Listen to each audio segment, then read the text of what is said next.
Uriol Junquerasek Eskerrako egoitzan duen bulegoan hartu gaitu. Kaldererotan beti Tolosan izaten dela esan ondoren, atzo Artur Masekin izan zuen bileraz hitz egin digu.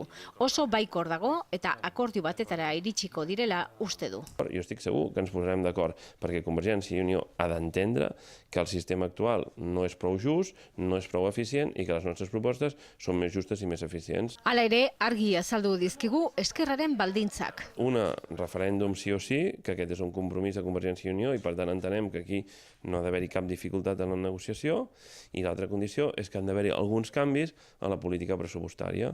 Erreferenduma noiz galdetu diogu. Tan aviat com sigui possible. La democràcia sempre tan aviat com sigui possible.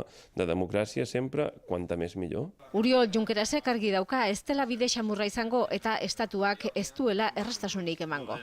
Contra més apreti el govern espanyol, més evident serà que dintre de l'estat espanyol no hi ha futur i que l'alternativa és la independència de Catalunya.